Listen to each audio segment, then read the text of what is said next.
You are watching my YouTube channel Rahman's Health and Biology Hub. Today I am going to share some basic facts about diabetes mellitus and particularly about what is HbA1c test.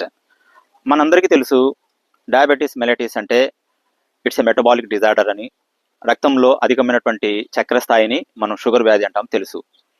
అయితే ఇప్పుడు మనం HbA1c test గురించి మాట్లాడుకుందాం. HbA1c test అంటే దీన్ని మనం glycated haemoglobin test అని అంటాం.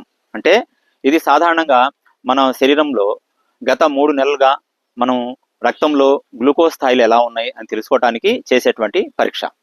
ఎందుకు ఎలా చేస్తారంటే సాధారణంగా దీని వెనక మెకానిజం ఏంటంటే మన శరీరంలో ఎర్ర రక్త కణాలు ఉంటాయి. ఇవి సాధారణంగా వాటి జీవితకాలం వచ్చేసి 120 డేస్ అనమాట.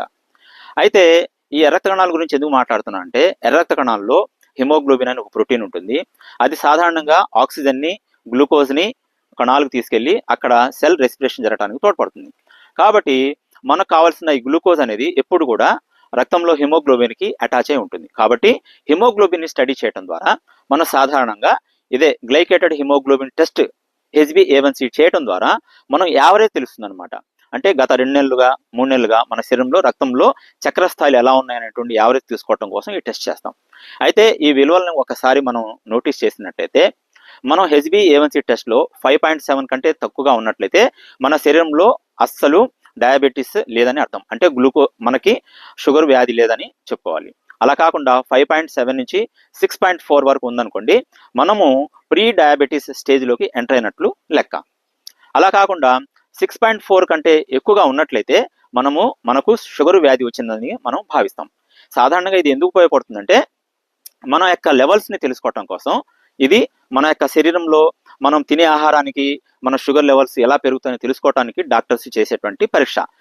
అయితే దీన్ని దీని ఒక మిస్అండర్స్టాండింగ్ ఉంది. అదేంటి, మనం సపోజ్ ఈరోజు డాక్టర్ని కలిసేటప్పుడు ఈరోజు కలవాలనుకున్నప్పుడు మార్నింగ్ ఫాస్టింగ్ బ్లడ్ షుగర్ చూపించుకొని అది నార్మల్గా ఉంటే గనక అది మనం వెంటనే మనకు నార్మల్ అని అనుకోకూడదు. ఎందుకంటే గత 2-3 నెలలుగా షుగర్ లెవెల్స్ ఎలా ఉన్నాయని దాన్ని బేస్ చేసుకోవాలి తప్ప ముందు రోజు తక్కువగా ఆహారం తీసుకొని మనం ఫాస్టింగ్ బ్లడ్ షుగర్ తక్కువ ఉన్నట్లయితే దాన్ని తక్కువగా పొరపాటు చేయకూడదు. కాబట్టి ఈ విషయాలను గుర్తుపెట్టుకొని మనము డయాబెటీస్ని నియంత్రణలో పెట్టుకోవాలంటే 2 మార్గాలు ఉన్నాయి. ఒకటి, తక్కువ క్యాలరీలు గల ఆహారం తీసుకోవటం, అంటే కార్బోహైడ్రేట్స్ తక్కువ తీసుకోవటం, పీచు పదార్థాలు ఫైబర్స్ ఎక్కువగా తీసుకోవటం, తో పాటు రెగ్యులర్ ఎక్సర్సైజ్ వారానికి 5 సార్లు కనీసం 45 మినిట్స్ ఎక్సర్సైజ్ చేయడం ద్వారా మన శరీరంలో ఉన్నటువంటి క్యాలరీస్ని బర్న్ చేయడం ద్వారా, అంటే గ్లూకోజ్ అది సెల్లోకి వెళ్ళి ఎనర్జీగా కన్వర్ట్ అవుతుంది. కాబట్టి మనం ఈ విధంగా చేయడం ద్వారా మన హెల్దీ హ్యాబిట్స్ ద్వారా మన షుగర్ని కంట్రోల్ చేసుకోవాలి.